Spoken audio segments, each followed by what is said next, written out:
Assalamualaikum, salam sejahtera dan salam perkenalan daripada saya, Mahathir bin Ismail, mewakili Kolej Komuniti Kuala Langat dengan projek Cuci Gerobok 5.0. Berita mengenai kisah-kisah pencemaran alam sekitar sering dipaparkan di media-media massa di negara kita.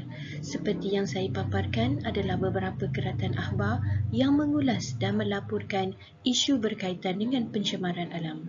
Kisah seumpama ini dilihat sebagai kisah biasa yang berlaku dan terus-menerus ianya berulang.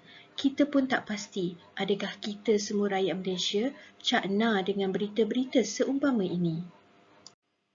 Bukan itu sahaja, malah mata kita juga sering dihidangkan dengan timbunan atau longgokan sampah di pelbagai lokasi seperti longkang, lorong-lorong kecil, taman permainan dan kawasan tersembunyi. Lokasi ini sering menjadi sasaran oleh individu yang tidak bertanggungjawab membuang sampah tanpa rasa bersalah. Kita juga pernah digemparkan dengan berita rakyat Malaysia duduk di dalam rumah bertahun-tahun yang dipenuhi dengan sampah. Persoalannya, adakah itu budaya rakyat Malaysia? Kisah-kisah dalam keratan akhbar dan gambar-gambar yang saya paparkan tadi, sekiranya dibiarkan tidak terurus, akan menyebabkan gangguan ekosistem yang boleh menyebabkan pelbagai pencemaran seperti pencemaran udara, air, tanah, radioaktif dan pencemaran haba.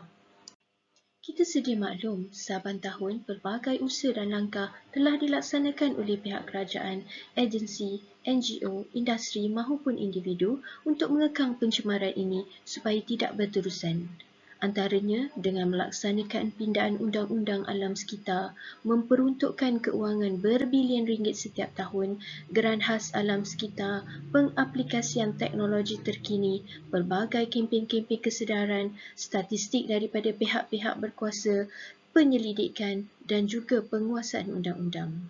Namun, apa yang menyedihkan ialah kisah pencemaran ini masih lagi berterusan. Kesan daripada pencemaran tersebut, manusia terdedah dengan pelbagai penyakit. Habitat flora dan fauna juga akan terjejas. Berlaku bencana alam yang dahsyat seperti pada tahun 2021, pembaziran sumber keuangan, kemusnahan sumber ekonomi dan makanan, serta kesan negatif kepada kesihatan dan kelestarian hidup. Data terkini menunjukkan peningkatan kutipan sampah ataupun sisa pepejal setiap tahun.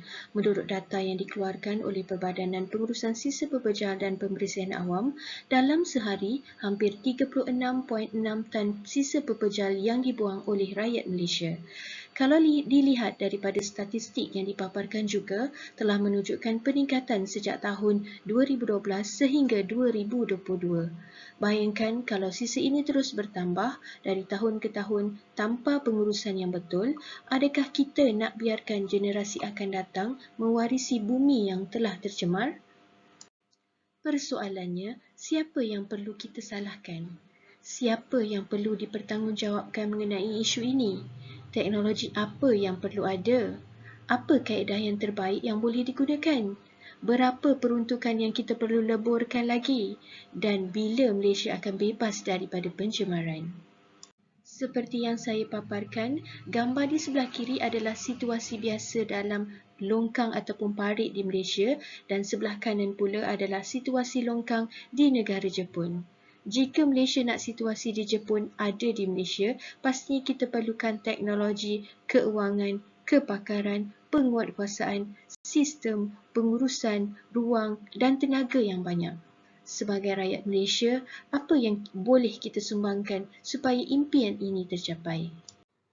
Kami memilih untuk mengambil tanggungjawab bersama untuk mendidik masyarakat dan memberikan kemudahan kerana kami yakin semua masalah ataupun isu berkaitan pencemaran yang saya jelaskan tadi dapat diselesaikan dengan mengubah sikap, budaya dengan adanya kesedaran menjaga alam sekitar. Teknologi terkini dan canggih macam mana pun digunakan, sekiranya sikap rakyat Malaysia tidak berubah, pastinya impian negara bersih sukar dicapai. Kami memulakan tanggungjawab ini dengan memilih kitas semula fabrik terpakai. Cetusan idea pemilihan kitas semula fabrik terpakai sebagai projek alam sekitar kami adalah bermula daripada masalah kebanyakan orang, terutamanya golongan wanita berkeluarga yang mempunyai pelbagai koleksi pakaian dan barangan rumah berasaskan fabrik yang tidak dipakai lagi namun masih dalam keadaan baik. Daripada masalah tersebut, kami laksanakan program untuk menyelesaikan masalah mereka dengan menyediakan fasiliti dan kaedah yang paling mudah untuk memulakan budaya kitas semula fabrik terpakai. Kami sediakan ruangan yang luas dan selesa serta mudah diakses oleh komuniti. Kami panjangkan tempoh program supaya mereka mempunyai masa yang cukup serta mengambil kira penentuan tarikh yang paling sesuai iaitu sebulan sebelum perayaan Aidilfitri. Dengan kemudahan ini, kami telah berjaya menggalakkan komuniti untuk memulakan budaya kitas semula. Kenapa fabrik menjadi pilihan kami? Kerana fabrik memberikan kami banyak pilihan aktiviti yang boleh dilaksanakan bersesuaian dengan status kami sebagai sebuah institusi pendidikan.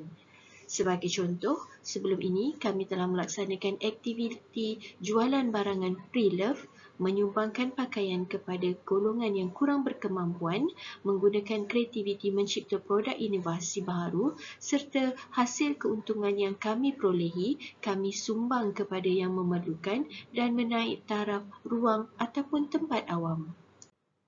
Aktiviti kami ini adalah menyokong SDG 12 melibatkan sasaran yang kelima iaitu mengurangkan penjanaan sisa melalui pencegahan, pengurangan, kitas semula dan penggunaan semula.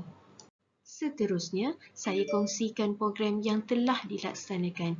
Program ini kami brandingkan atas nama Cuci Gerobok 5.0 iaitu program kitas semula fabrik terpakai. Program ini merupakan program signature kami bermula tahun 2019 hingga kini 2023. Tahun ini merupakan tahun kelima pelaksanaannya. Jawatankuasa yang terdiri daripada pelajar dan pensyarah program Sijil Pengoperasian Perniagaan Kolej Komuniti Kuala Langat. Cuci Gerobok 5.0 kali ini memberi tumpuan kepada mendidik masyarakat tentang kepentingan menjaga alam sekitar melalui bahan konten yang disasarkan kepada seluruh rakyat Malaysia. Selain itu juga, kami mengajak masyarakat memulakan aktiviti kitas semula dengan memudahkan urusan kitas semula melalui penyediaan fasiliti untuk masyarakat setempat, khususnya penduduk negeri Selangor. Program yang berlangsung selama 29 hari ini telah berjaya menghimpunkan 11 tan pelbagai jenis fabrik terpakai seperti pakaian, langsir, selimut, kain buruk, beg dan kasut yang telah dimanfaatkan semula iaitu disumbangkan kepada golongan yang memerlukan, dijual dan untuk diproses semula. Program ini bukan sahaja mendapat sambutan daripada masyarakat setempat, malah telah menjadi program yang ditunggu-tunggu setiap tahun penganjurannya. Program Cuci Gerobok tahun kelima ini memberikan 11 impak. Impak pertama, kami berjaya mengumpulkan 11 tan fabrik terpakai daripada menjadi sampah iaitu satu kuantiti yang besar nilainya. Impak kedua adalah kami berjaya menjimatkan peruntukan kerajaan yang diperlukan untuk pelupusan dan pengurusan sisa. Sebaliknya, peruntukan sedia ada boleh digunakan untuk menampung pembangunan negara yang lain seperti menaik taraf sekolah, hospital, kemudahan awam atau membangunkan sesebuah kawasan. Impak ketiga, 11 tan fabrik berjaya diselamatkan daripada menjadi sampah yang boleh menyebabkan pencemaran alam yang membahayakan ekosistem dan kesihatan manusia. Sebaliknya, semua 11 tan fabrik tersebut telah dimanfaatkan. Impak seterusnya adalah kami berjaya meningkatkan kesedaran dan menarik lebih ramai memulakan kitas semula. Buktinya adalah peningkatan jumlah hasil kutipan fabrik terpakai iaitu 9.2 tan pada tahun 2022 dan meningkat kepada 11.1 tan pada tahun ini. Impak kelima adalah peningkatan kemahiran dan kreativiti pelajar. Jawatan kuasa pelaksanaan projek ini banyak diuruskan oleh pelajar. Jadi melalui aktiviti ini mampu melatih pelajar untuk meningkatkan kemahiran soft skill, hard skill dan kepimpinan mereka. Apa yang membanggakan kami, hasil program ini, pelajar berjaya menyediakan 14 video kempen kesedaran dengan view sebanyak 2,365 di pelbagai platform media.